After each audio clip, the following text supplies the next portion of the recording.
Drop the needle, turn it loud. Jess and TK, wake the crowd. This is no skips, play it all. Let it hit from the deep cuts to the big loud hits. Jess and TK, turn the dial, take the trip. Every song that's loud. Yeah, this show's no skips. Hey! What's up, everybody? That's Jess, and I'm TK, and this is No Skips, the show for music fans by music fans. We have a special guest, Steve Adamczyk, in the house tonight, and our very special guest, the drummer for the Hooters, David Uosikkinen. David, how are you, buddy?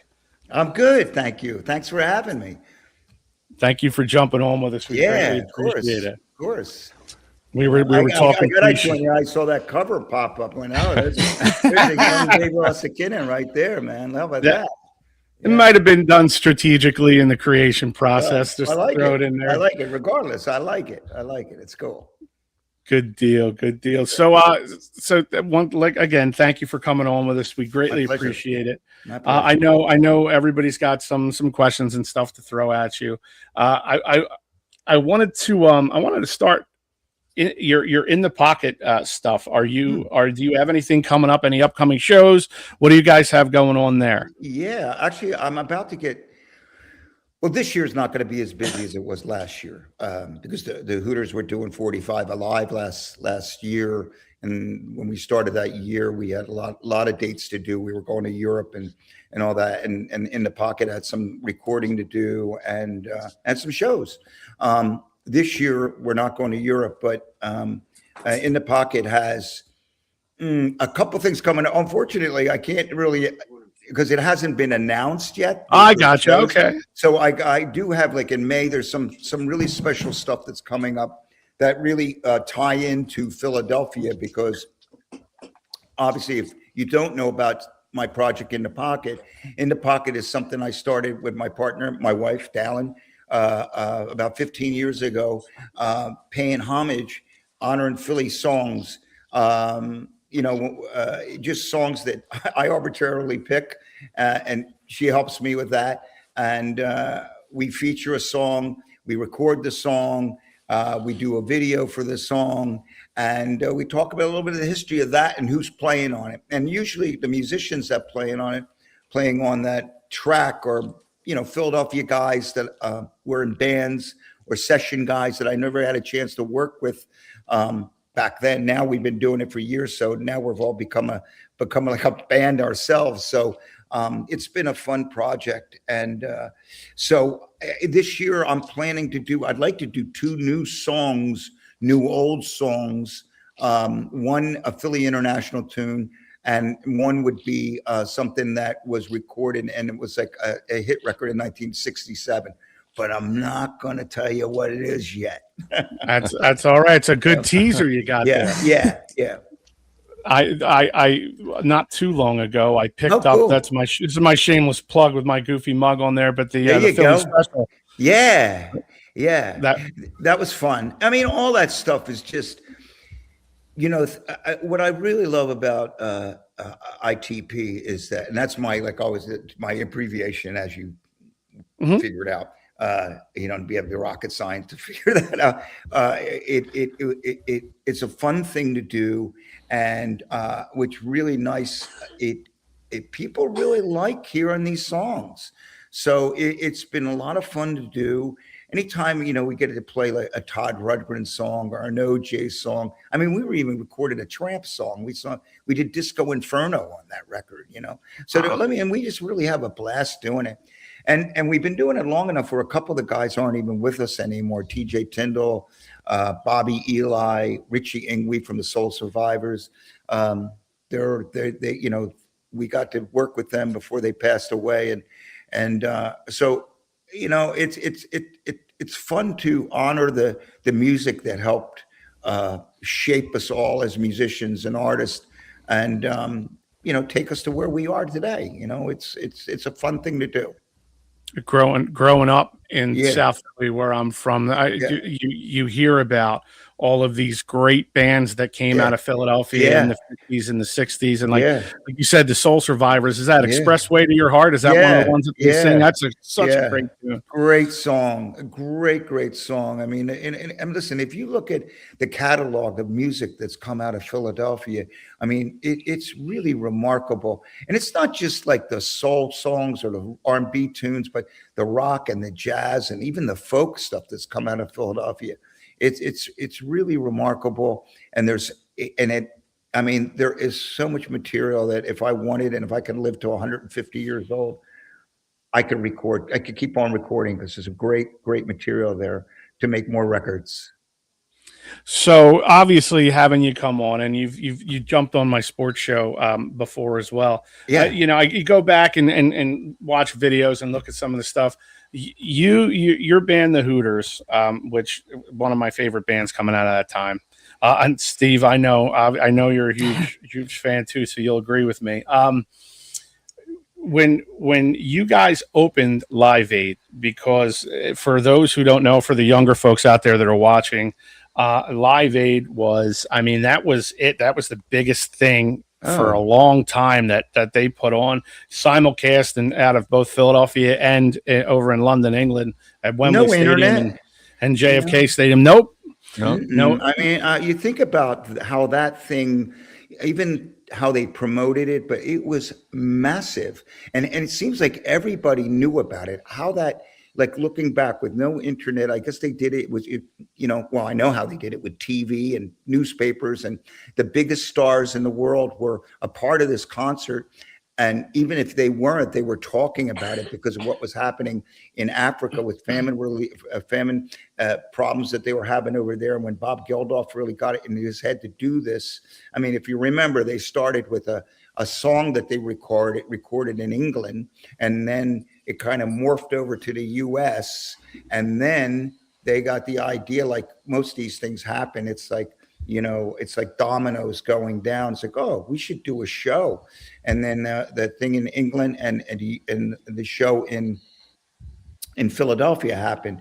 But it was such a, you know, I did a foreword for a book that's a fictional book about two kids running away from home, and they find themselves at Live Aid. It's called, of all things, Live Aid Runaways. I think that's the name of the book. And I wrote the foreword for it, but it was really interesting because the guy was too young to be at Live Aid, but he heard all about it.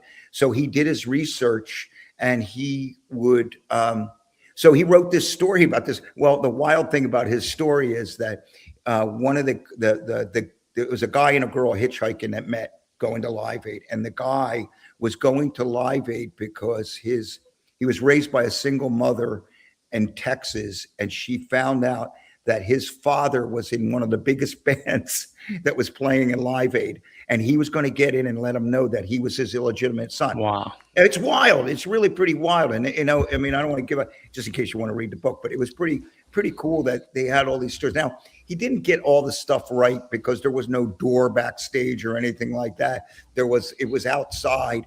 And but some of the stuff he got completely on the money. And but Live Aid was remarkable. I mean, now it's like you go see the movie that Queen, the movie about Freddie Mercury, and Queen, and when you see him walk on stage, I mean, I had that exact experience when I walked on. There were 100,000 people there already at 9:30 in the morning, and I'm walking on my drums, and Jack Nicholson's shaking my hand saying, "Go get him, kid." And, you know, it was, it was like being in a dream, you know, it was really amazing, you know, I never forgot it. I'm getting chills even just picturing it now. How did they approach you guys to? Well, we weren't supposed to play. We're not, you know, because there are some posters and stuff like that were done after the fact, but we weren't booked on the show on Live Aid until I think a couple days before the show. For years I didn't really know how it happened, but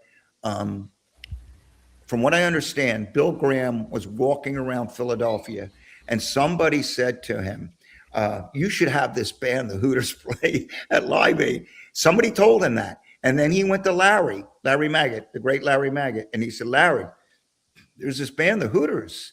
And then, one thing led to another. And then I guess they contacted our manager, Steve Mountain.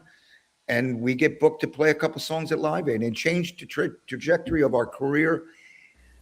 I can't even tell you because, we played that morning and people were watching us in Australia, watching us in England, all around the world. And, immediately we were just releasing a record at that time.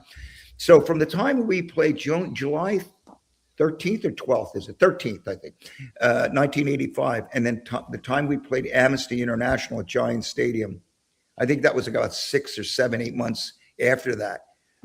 People like in Philadelphia, they knew who we were, but no one else really knew who we were. But by the time we got to Amnesty, everybody knew who we were. I mean, that album was taken off and it was on fire, but Live Aid had so much to do with it. Unbelievable.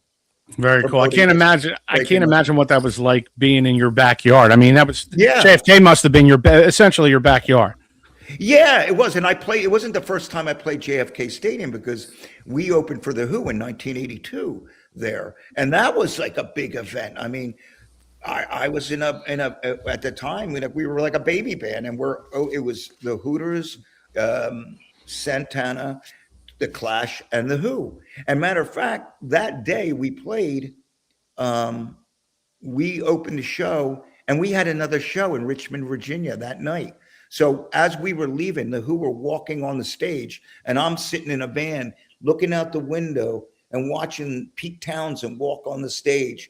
And I remember seeing Kenny Jones sit behind his drums as we were going out the stadium to go play another gig.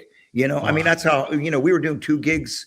We didn't always do 2 gigs a day, but we were doing 2 gigs then.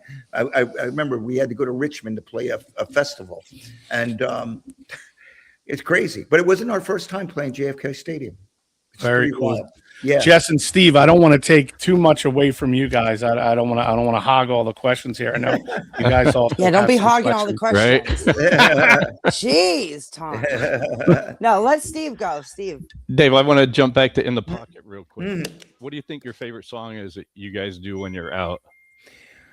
Well, like they all are like my favorite songs. It's fun playing other people's songs that were Philly songs, not just like, cover tunes, but they're cover songs of like that my friends wrote, like Richard Bush, doing Woman's Got the Power. I love playing Woman's Got the Power. I love playing Change Reaction by Robert Hazard. Yep, absolutely. I love playing that Escalator. I love playing Tommy Conwell's songs. I love doing Backstabbers, the Philly stuff. I love playing Disco Inferno. I mean, it's like, it's really fun. And when you know that it's been recorded and written and produced by somebody you have a connection with, it makes it that much special. Were you really tight with Robert Hazard? We were friends. We were friends. I'm one of the few drummers that never played in his band because I'm saying there were so many drummers in Philly that played with him. But my favorite drummer that played with him was a Jersey guy named Kenny Bernard, who played with him he had great drummers, but Kenny played with him the period where John Lilly was playing with him and Pete Eggman. Kenny played on Escalator, Change Reaction, that early EP. And just great. And Robert was a really, I remember living in the West Coast and I'd come back here once in a while and I'd run into him in a studio and he was always really nice. It died way too young, got sick and, I didn't think he, like anybody, he didn't see that coming, So I think I wore that cassette tape out. Yeah, it's still good. It's still, I got it. I just got a copy of it myself, a fresh new copy of it because Pierre Robert, my wife, we were all friends with Pierre. Yep.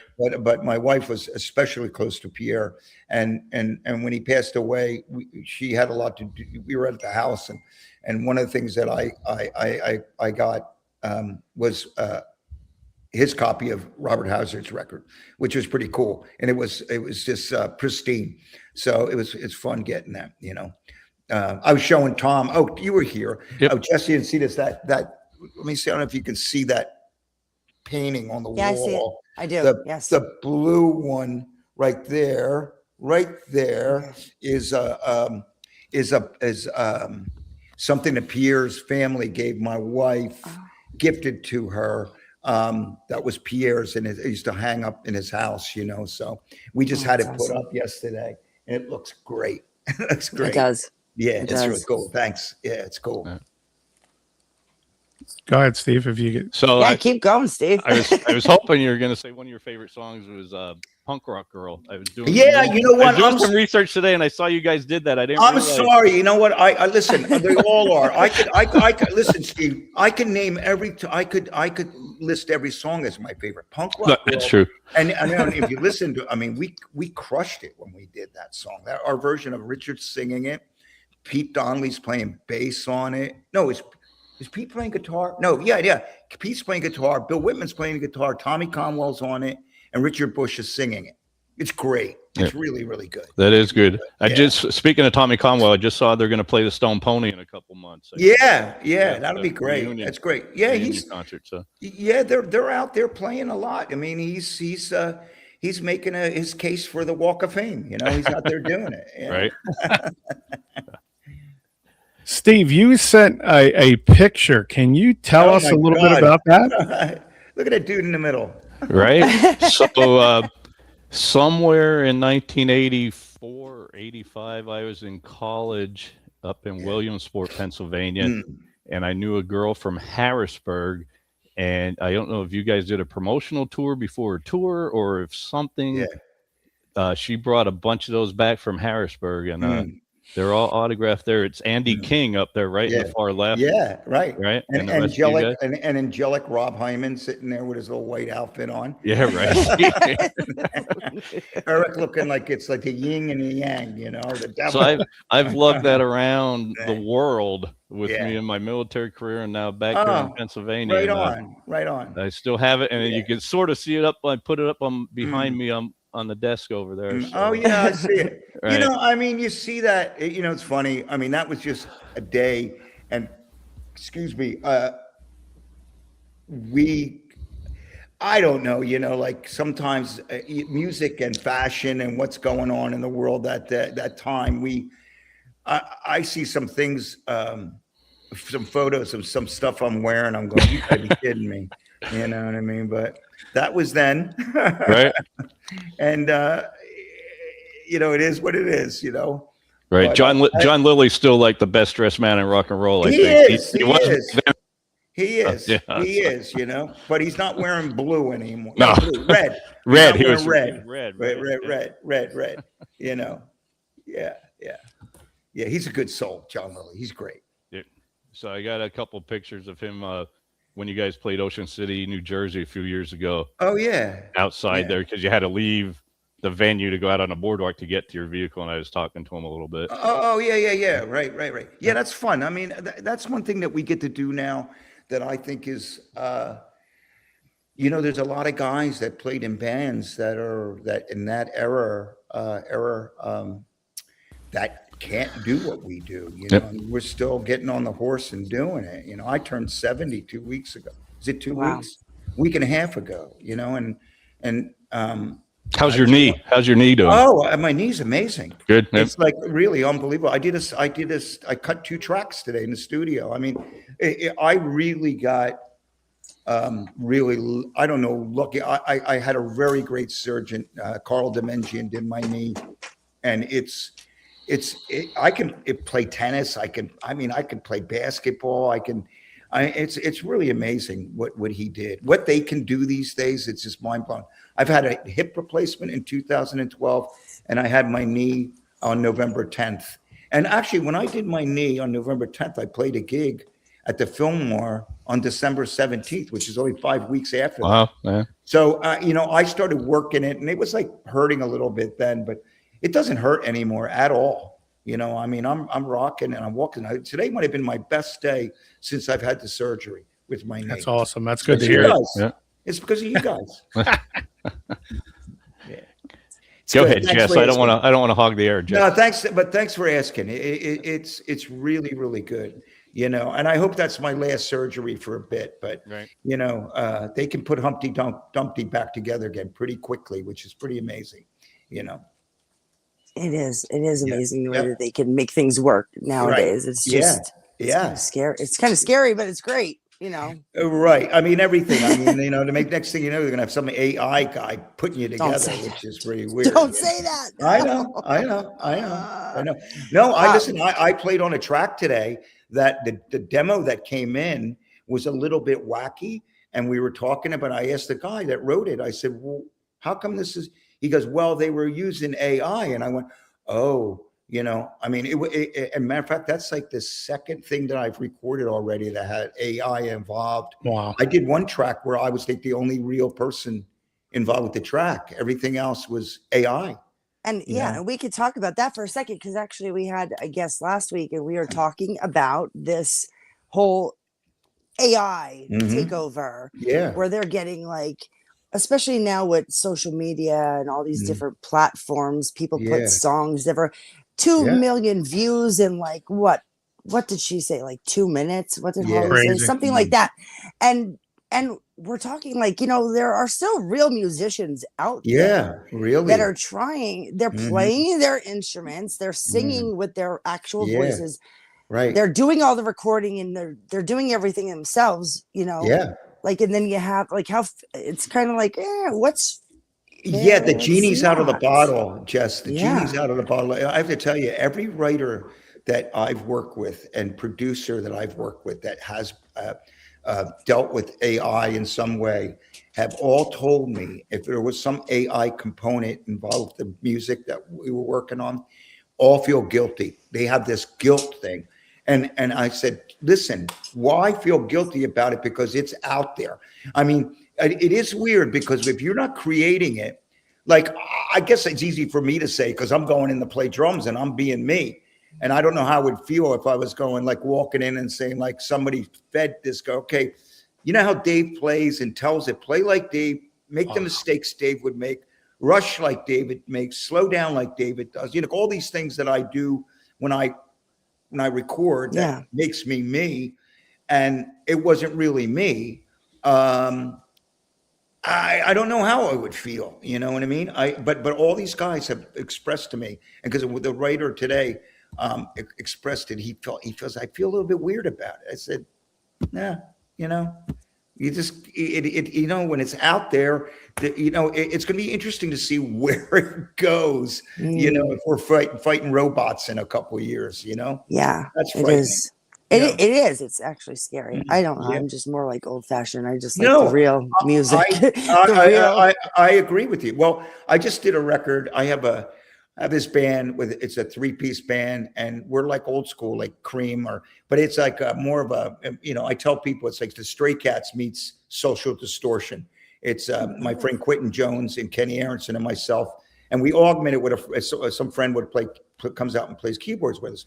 But it's all, you know, we went in the studio, we went and counted off and we played, you know, old school, which, you know, it even pains me to say it's old school, but that's what it is, you know, I guess, you know, because it's a way that, I agree. I agree with you. You know, I think things are going to change real fast too. And a little frightening, you know. I agree. A little weird. Yeah. A little weird. For sure. The whole AI in the music industry, and I've seen it, the same thing in the motion picture industry, where now artists are insuring themselves so that their likeness, because their likeness can't be, I guess, mimicked or copied, which, you know, when it comes to music, if I've heard these AI generated songs that you can, it's getting harder and harder and harder to tell the difference between actual artists and AI. Oh man, I played on something that like screws people up when I play it for them. They're like, I said, I'm the only real, everything else is AI when I play, and they can't believe it. This singer is unbelievable, like really great. I mean, I've heard a lot of singers, and this singer, I was like, who? Well, just to tell you what happened, I'm in the studio and I'm playing and I'm cutting a track, and I stopped in the middle of the track and I said, "Hey, who's this singer?" and everybody got quiet. And then it found out like it was like not even a person. So it was like, oh shit, you know. Yeah. Man, you know. It feels like for music purists, you know, fans that listen to every note and to all of that stuff. If you listen to something like that, it almost feels like you're cheating on what music means. Yeah. I mean, it's a strange place we're going. Where it's a strange place because, you know, when I was listening, when I asked that question, who's this singer? I was asking the question because it was so good. The guy sounded like he reminded me of Stapleton. Is it Chris Stapleton? The guy. Yeah. I think so. Yeah, and I'm going like, wow, this guy sounds like Chris Stapleton. He's really good. It was like, I don't know. It's like that actress that they created to make movies. They created somebody, and she could sing and she can act, and it wasn't real. Did you guys see that thing with Tom Cruise and Brad Pitt fighting? Have you seen that yet? No. Oh, the video. Yeah. Did you see it? I didn't see it. Yeah. Woo, that thing's like, wow. But you could like, when I see them, you know, if you look closely, you see these, you know, you know, who have the AI generated face thing. It doesn't, you know, it's like somebody did a bad makeup job on them, you know, or something, you know, like little glitches. I've had some weird, like, I mean, you could throw images in AI in Chat GTP and ask them to create something. I mean, you could come up with some freaky stuff. It's pretty wild.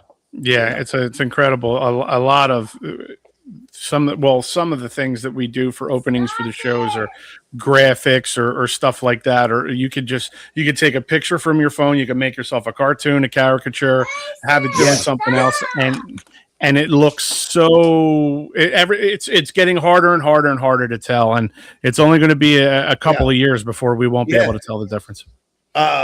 You know, I know. I maybe not even that long. It's kind of wacky. It's kind of wacky, you know. So I don't know. Jess, did you have a question for Dave? Yeah, actually I did, because I just kind of chimed it. We just got running on the AI. I was curious, like, to go back to the Hooters songs. Mm-hmm. Is there a song that you feel like the drum beat, the riff, like all that really made that song? Like, what one would you? All You Zombies. There's a song that we have a song called All You Zombies, and I think that was like creating a signature beat. I mean, I was playing a lot of ska beats and combining a little reggae with a little rock groove back then. And I think when we were doing that record, there's an original take of it on the record Amore, which we did before the Nervous Night record that Steve and I were talking about. That is much faster version of it, where that's where I was coming from. I feel like, that was probably my thing that we were doing. And the thing of it is that when we started the Hooters, I don't think we ever thought of being together this long. I mean, we never thought of touring when we were in our 70s. We didn't think about that. I mean, you know, like, so there were periods where we had to, each one as a musician, I don't think we consciously did it, but I think each one to a man started evolving in different ways as the way they play. And I know my thing was, in the beginning, was like, I was all about ska rock drumming, Stuart Copeland from the Police, what we were doing, like rock, and then going to the reggae thing. Zombies was my signature. But then when we got to 1988 and things were changing, you know, I was morphing into different, you know, styles and different ways of playing the drums. So, but that's just to be relevant in the world if you're a musician and you want to still work, you know, because all of us in the band not only do playing the Hooters, but we all do our fair share of session work. So, we have to be able to bring something to the table when we go out. So, but I'm going to get long-winded to answer all you zombies. That's okay. Yeah, I would say, yeah. I love it. Yeah. I love it. Yeah, thank you. Thank you. Thank you. Thank you. That's probably my favorite song that you guys did. Yeah, it comes out. It's like it's different. Anytime that song, you hear Rob start with the keyboard riff, da, da, da, and then the drums come in, and it's coming on it's kind of turned around a little bit from what you're used to hearing, and then when we recorded that version of it in 1985 at the record plant in New York, we slowed it down just a little bit, and we made it more of like an epic thing. We added a big solo in the middle, and there were a lot of people that hated it. That hated because they loved the original, and then but they had to get used to the new version. But other people in other parts of the United States really loved it. When that record came out, I think we got 125 ads across the country at big radio stations. It was like a record or something of ads on radio stations. Wow. So it was different, but there were people that knew the Hooters back then that were pissed off. They were like, "Oh, you changed it," and not in a good way. But then they got used to it. We weren't going to stop doing what we did, and do. Very cool. Jess, anything else? No. I know, Steve, you had a couple more questions. Yeah. I was just pissed off that Birdman never made it on one of the national albums. That was one of my favorite songs back then. Yeah, I wonder why. It's weird because that is a really cool song. I like that we play it live once in a while. We'll go, but I think it's really hard to pull off in a little ways. I think it's pretty hard vocally. And Rob sang that, listen, the first thing that goes on you as you get older, I think, is your voice, it's your voice is really, you got it. I know he exercises his voice every day. If he's not on tour, he still does vocal stuff. He studies with the same teacher that Cyndi Lauper goes to. So he does these exercises. I never met a more disciplined person in my life. He does it every night so that he can do it. So Birdman is a little bit of a challenge. It's a rock and drum beat. I'm kicking ass through the whole thing, and it changes a little bit dynamically. But yeah, I always thought that was a good one. But that was one of them that did. But Hanging on a Heartbeat went to Nervous Night, and we screwed it up. And we did. All You Zombies went to Nervous Night, and I think we improved it. I think it was better after looking back, because now we got the benefit of hindsight. You can look back and song holds up, and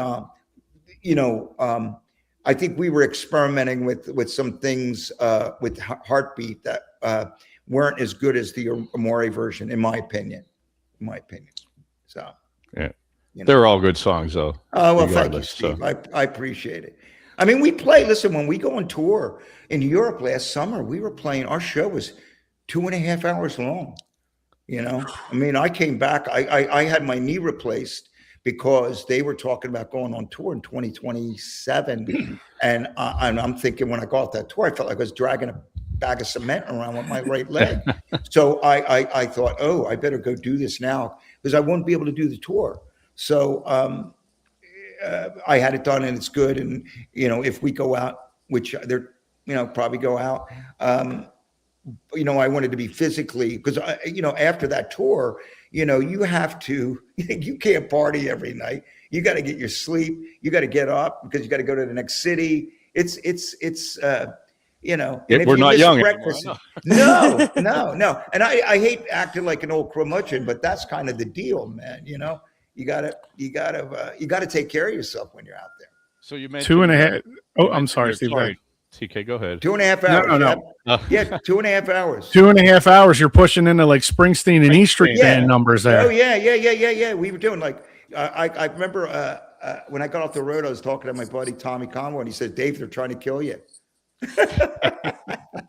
That's what he said. Why 2.5 hours? But maybe we're going to take a look at that. Listen, it's just what we've always done. When people buy tickets to see us and they're expensive, we try to give them a show, and we try to bring it. We've always did an evening with, it's always been that. But, I mean, you have to look at reality when you get older. We'll see. Springsteen's still going out and doing it. So he is. Guy's a hammer. He's amazing. He's out there doing it, man. Yeah. Go ahead, Steve. Sorry. So you mentioned your David. Up until last year at Keswick in October, I've never heard you guys play any part of Major Tom in German back here in the States, only on your European gigs. And that's an awesome song. I'm just wondering why don't you delve into it? Were you there? I mean, at the Keswick, I think we started playing a little bit. You did play a little bit of it, not the whole song, but just enough to tease everybody. Yeah, I know, right? Right? Yeah. And it's on every set list from Europe. I just wondered. And it's awesome. It's such a good song. It is really, it's very good. It always crushes it. And I don't know. Maybe before we stop playing, we'll do it again here in America. A lot of people want to hear it, and we got a cool arrangement of it. And but we've never done it in English. Yeah, we were over in Munich last year for Oktoberfest, and we were in one of the tents, and they have the band playing all day between traditional music and rock and roll. And they started playing Major Tom. Oh, yeah. And everybody's up on the table singing and dancing. And we were having a good time. And our German friends looked at us. They said, "How do you know this song?" Yeah. And I said, "The Hooters do it." Oh, yeah. And they went, "Oh." So Johnny B and Satellite. Johnny B is a big song over there. I mean, it's amazing. I mean, it is a remarkable and I'm grateful for the audience. We go over there and we play these big shows, and we play songs that we don't play over here, which is pretty weird. Right. But it's pretty wild. Eric has learned. He's so good with linguistics that he speaks fluent German. It's nuts that he has that ability. So when he does a song, it's really good when he does. Yeah, he does. He really does. But we're lucky that he has that skill, because we could go over there. And I mean, when we went to Japan, he did the same thing. He would sing songs in Japanese. He's a freak. Which is hard. He is. He's a freak. Yeah, he would. It was good. And those shows start at 6:00 over there, so that was great for us. Dave, before we let you get out of here, I'd be remiss if I didn't ask you what happened to our Eagles this year. Oh man, it was painful watching those games this year. I mean, I got to tell you, they bring me a lot of joy, and they take me out of myself. But I was so. I mean, every game and I found out that I'm one of many people that they could watch when they didn't have the ball, they would watch, and when the offense had the ball, they walked away in frustration, like me, because it was so boring. And I'm such an Eagle homer that I remember Drew Brees, a commentator, he used to be a quarterback with the Saints, was saying, "I hate the Eagles offense," and I'm like, watching this on TV, and I'm pissed off at him. That's the kind of fan I am. How dare you talk about our Eagles like that? And I was mad, but he was right. I mean, our offense sucked, and maybe with this change with Mannion coming in, it'll be a lot better. I'm excited about the changes. Definitely worried about them losing Jeff Stoutland, the O-line coach. That's gonna be trouble. It's going to be an interesting year. I'll tell you that. We'll see. They rolled the dice. I'll give you that. I'm telling you, the one thing about the Eagles, they're not boring. Nope. I tell everyone in Howie we trust. Yeah. I love Howie. I got to tell you, man, when Howie got demoted by Chip Kelly, when Chip Kelly is by Jeffrey, I was at this event, and he was sitting across from me the night he was demoted.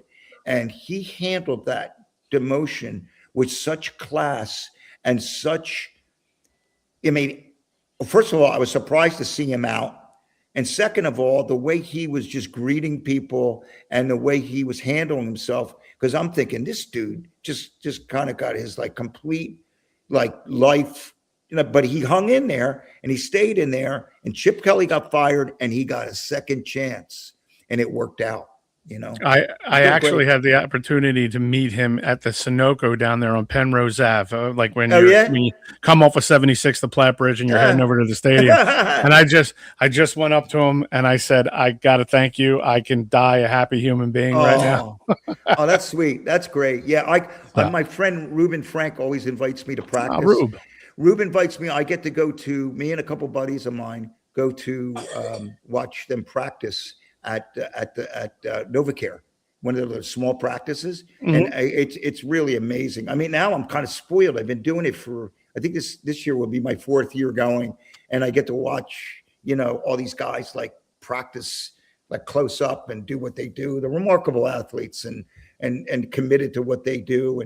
And yeah, it's fun. And Howie was there. I was in Howie's tent, which was cool.